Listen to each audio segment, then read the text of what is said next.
Some of the most important decisions in your life may be controlled by rules you never chose. Rules about what you're allowed to want. Rules about whether it's safe to be seen. Rules about whether success is supposed to feel hard. Rules about whether disappointing people means you've done something wrong. And the strange thing is, when these rules have been running long enough, they don't feel like rules anymore. They feel like your personality. They feel like your values. They feel like reality. You don't think, I'm following a rule that says I'm not allowed to rest until everything is done. You just feel guilty when you stop. You don't think, I'm following a rule that says visibility is dangerous. You just keep delaying the post, the offer, the conversation, the next step. You don't think, I'm following a rule that says I shouldn't ask for too much. You just feel uncomfortable having a need. And because it feels so normal, you assume it must be true. But one of the most important questions you can ask yourself is very simple. Who chose this? Who chose the rules you're living by? Because a lot of the time, the answer is not you.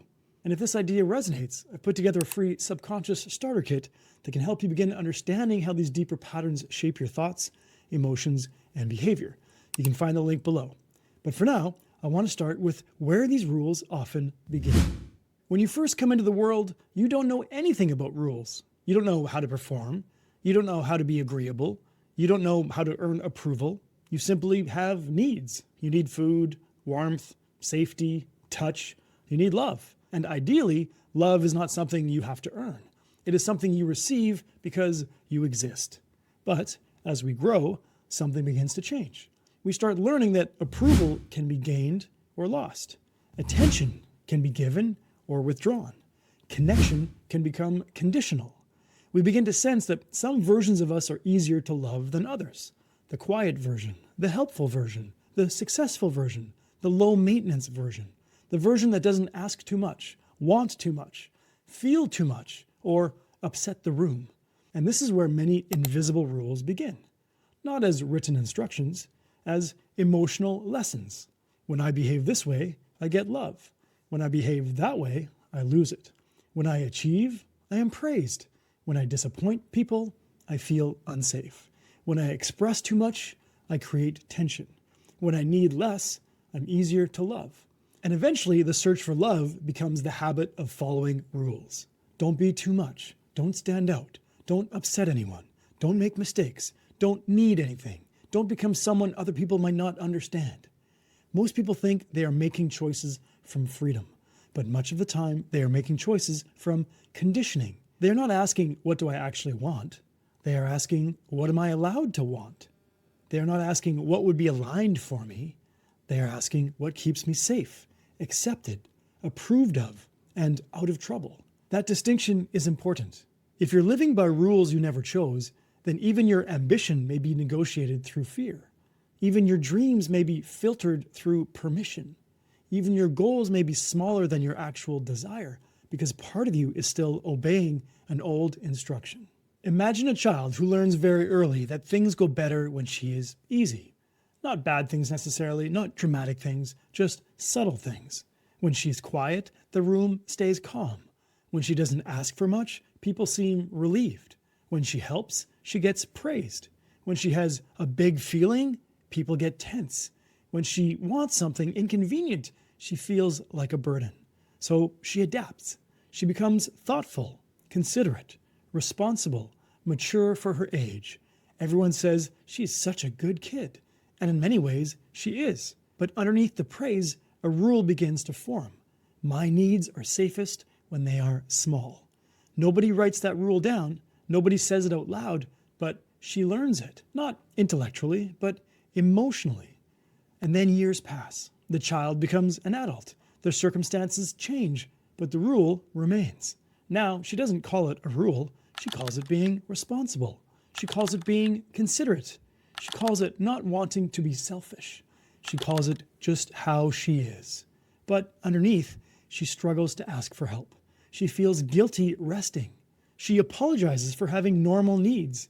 She chooses from obligation more than desire. And if you ask her what she really wants, she may not even know, because for years, wanting less felt safer than wanting more.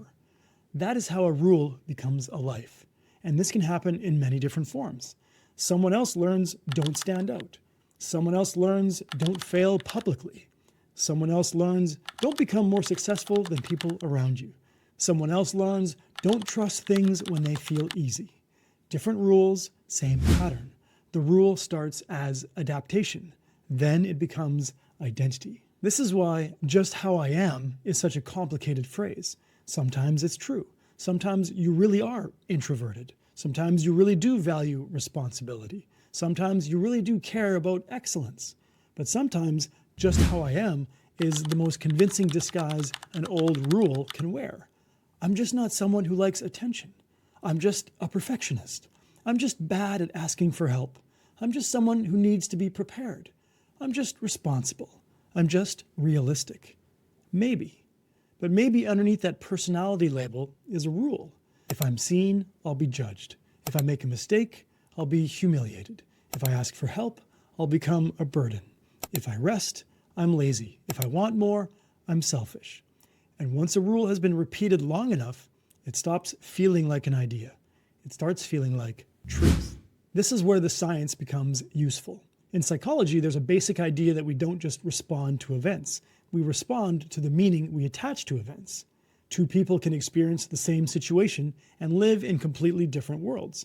One person sends a message and doesn't hear back. They think they must be busy. Another person thinks, I'm being rejected. One person launches something and gets a quiet response. They think, okay, I need to learn and adjust. Another person thinks, this is proof I shouldn't put myself out there. Same event, different internal rulebook. In cognitive therapy, there's a concept of underlying assumptions or rules. These are the if this, then that ideas operating underneath conscious thought. If I fail, then I'll be humiliated. If I say no, then I'm selfish. If I rest, then I'm lazy. If I succeed, then I'll be judged. These are not always conscious thoughts. Most of the time, they're more like emotional reflexes. Your body reacts before your mind has fully explained why. That's why invisible rules are so powerful. They don't usually show up as sentences. They show up as guilt, tension, avoidance, pressure, a feeling that something is wrong even when nothing obvious is wrong. You may not hear the rule, you feel the rule. And once you feel it, your behavior starts organizing around it. This is also why advice like, just be confident or just put yourself out there can feel so shallow.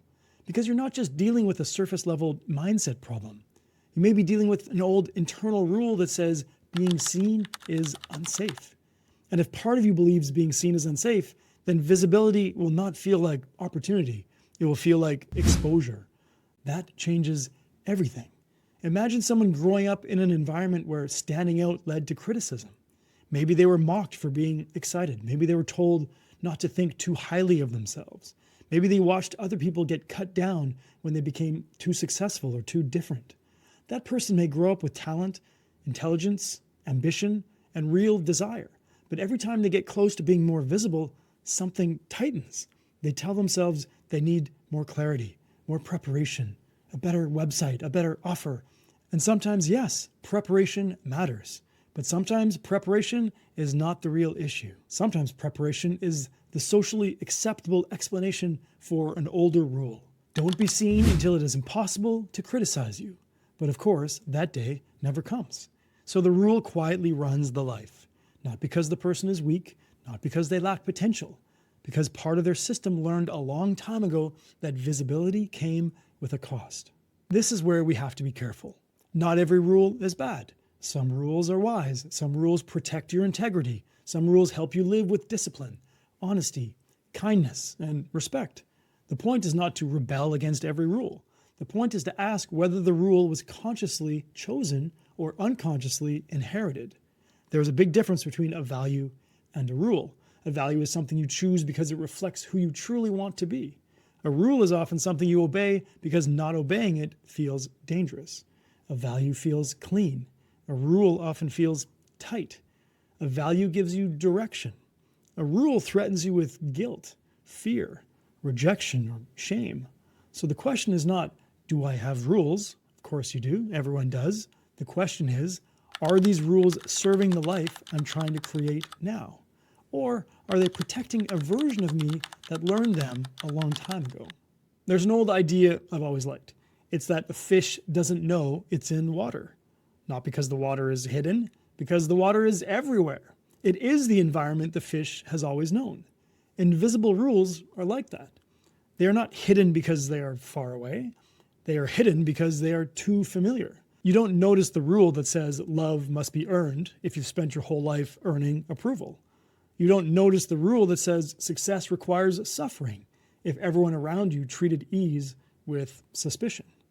You don't notice the rule that says wanting more is selfish if you learned at an early age that your needs created inconvenience. And if nobody ever helps you question those rules, you may spend years trying to improve your life while still obeying the blueprint that created the old one. That's the larger point. These rules are not isolated. They are part of what I think of as your inner blueprint. Your blueprint is the hidden collection of beliefs, rules, stories, identity statements, emotional associations, and expectations that shape what feels normal to you, what feels possible, what feels safe, what feels selfish, what feels realistic, what feels like you. This is why two people can look at the same opportunity and have completely different reactions. One sees possibility, another sees danger. One sees a chance to grow, another sees the risk of humiliation. They're not just seeing the opportunity. They're seeing the opportunity through their blueprint. And the rules inside that blueprint will often decide what they do next. This matters because many people try to change their behavior without ever questioning the rules beneath the behavior. They try to become more visible while still obeying the rule, don't stand out. They try to rest while still obeying the rule, rest has to be earned. They try to set boundaries while still obeying the rule, disappointing people means I'm bad. They try to build a bigger life while still obeying rules designed to keep them acceptable in a smaller one. And then they wonder why change feels so hard. It's not always because the goal is wrong. It's not always because the strategy is wrong. Sometimes the problem is that your conscious goal and your subconscious rulebook are in conflict. Consciously, you may say, I want to grow. I want to be seen. I want to express myself. I want to build something meaningful. But underneath, another part of you may be operating from old rules. Don't risk rejection. Don't make people uncomfortable. Don't want too much. Don't fail publicly. And when those two systems collide, people often blame themselves. They say, why am I so inconsistent? Why do I keep getting in my own way? Why do I know what to do but still avoid it? But maybe the better question is, what rule would make this behavior make sense? That is a powerful question.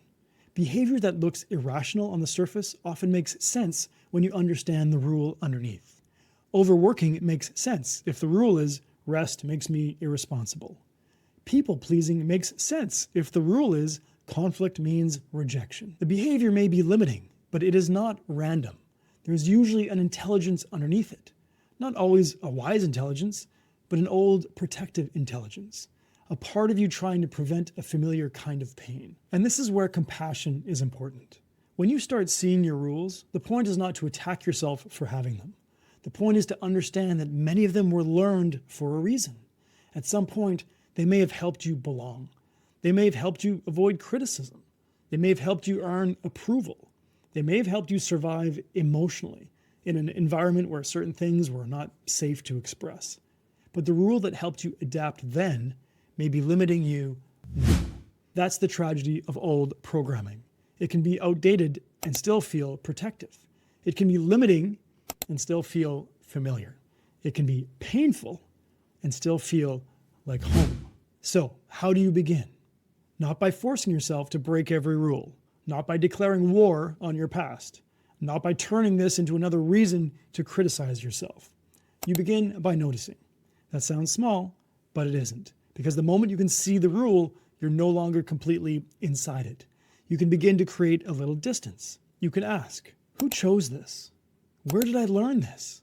Is this actually true? Is this a value I consciously want to keep? Or is this an old instruction I've been obeying automatically? And maybe most importantly, what would I choose if this rule were no longer running the room? That question can be uncomfortable because many invisible rules have been with us for so long that imagining life without them can feel almost disloyal. Disloyal to family, disloyal to culture, disloyal to the version of ourselves that survived by following them. But growth often requires a strange kind of loyalty shift. From loyalty to the rules that kept you safe before, to loyalty to the life that is calling you forward now. And that doesn't mean rejecting where you came from. It doesn't mean blaming people. It doesn't mean pretending your old rules had no purpose. It means becoming conscious enough to decide what gets to come with you. Some rules may stay, some may soften, some may be rewritten. Some may need to be thanked and released, but they cannot be changed while they remain invisible. So this week, just begin with one question. When you feel guilt, hesitation, pressure, fear, or resistance, pause and ask, what rule might I be obeying right now? Not what's wrong with me, not why am I like this, not why can't I just get it together? What rule might I be obeying?